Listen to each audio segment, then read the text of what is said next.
pursue the path of self-development or to gain your potential through this path, then that can take a lifetime. I want to find out what is the balance between trying to pursue my development versus doing something and finding that balance. I mean, how do I go about figuring that out for me? Was that clear? No. Yes, yes. Okay. I don't.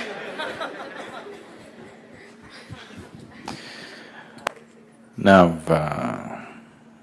when you talk about self-development, we are not talking about self-development here. Self cannot be developed. What you're referring to as self cannot be developed. It is not something that you can develop or you can put it down or anything.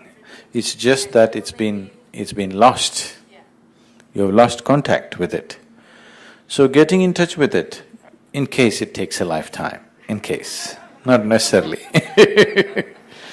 in case it takes a lifetime, how much time do I give for that and how much time to do other things? What are the other things you do?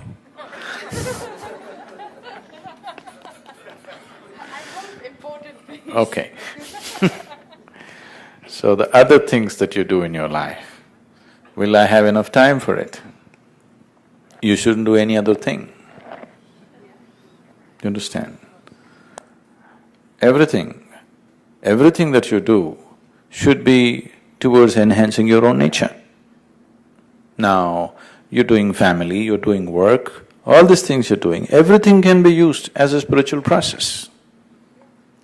It is not that in 24 hours' time, this many hours spirituality, this many hours materialism, this many hours family, not like that. Every step, every breath, every moment of your existence can be used for your development of who you are.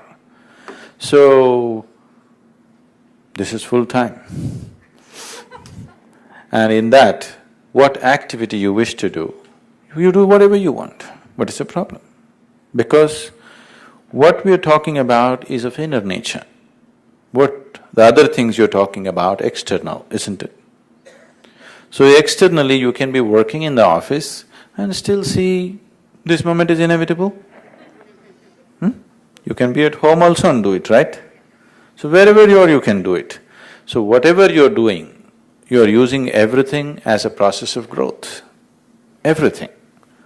So, this does not mean doing yoga, does not mean morning yoga, evening yoga, rest of the time you do stupid things, no.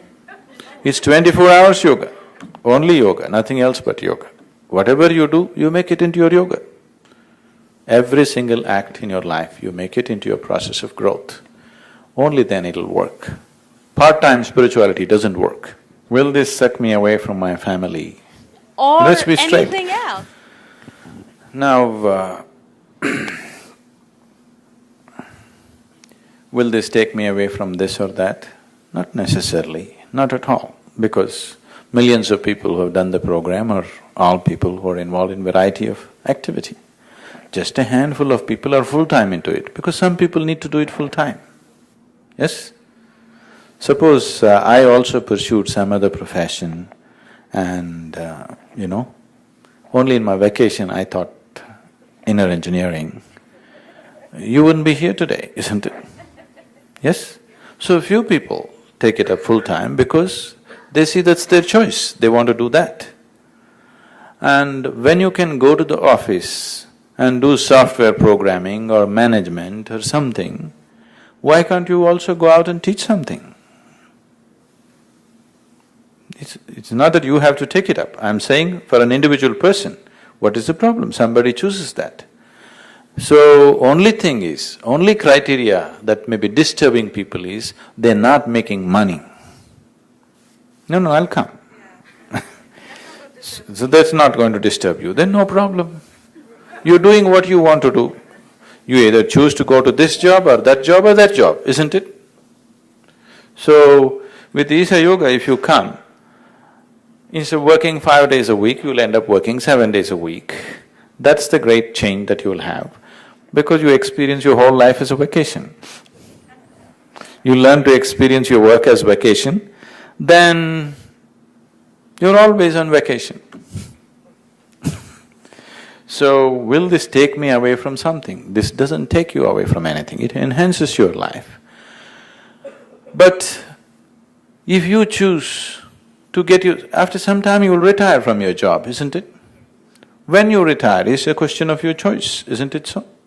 Somebody goes out fishing, somebody goes out meditating, somebody goes out dancing, somebody goes out drinking.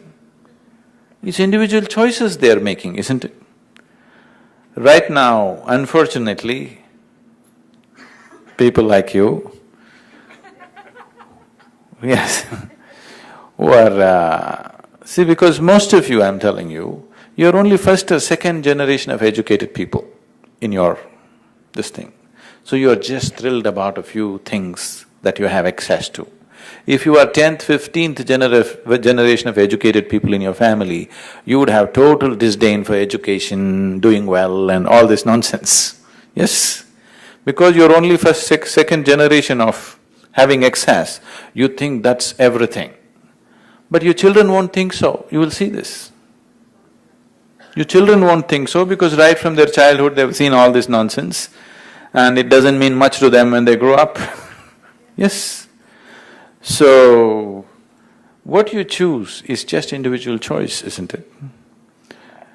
Does doing this necessarily mean taking you away? Not at all. People always ask me, Sadhguru, what is the mission?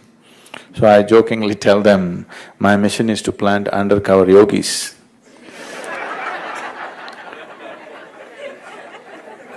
So today I can very proudly say, I have planted many people who are in peak of yogic experience, but they're managing banks, they're managing corporations, they're…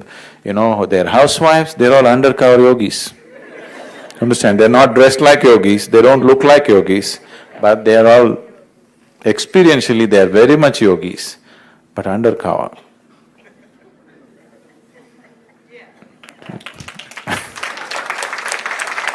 So, you want to be undercover yogi or overt? Undercover, okay, that's fine. That's my mission too.